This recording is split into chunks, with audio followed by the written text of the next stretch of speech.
Nakatamad bumangon. Ano ba yan? Ang lamig-lamig pa sa labas. Kailangan bumangon.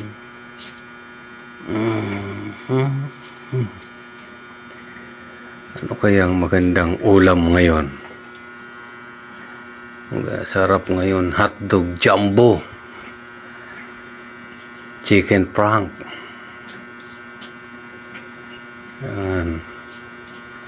Makapagligpit muna.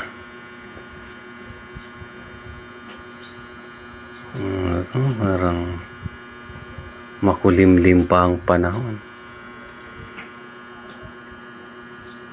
Maambon-ambon at umulan. Katamad talaga. Itong pinaghigaan, ano kaya to? Dapat nito hindi na liniligpit eh. So kailangan para maayos ang higaan, para pag dumating si Darling, maayos ang higaan namin.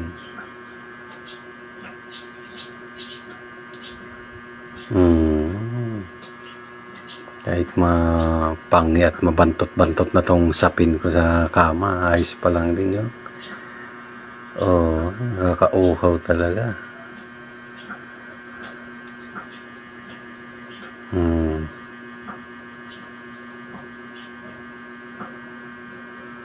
Magandang almusal talaga.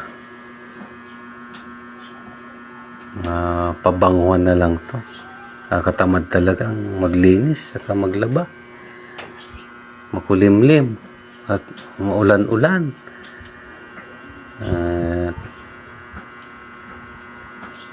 Puro kalat. Anong araw ba ngayon? Ilang araw na akong di naliligo. Talaga. Nakakatamad.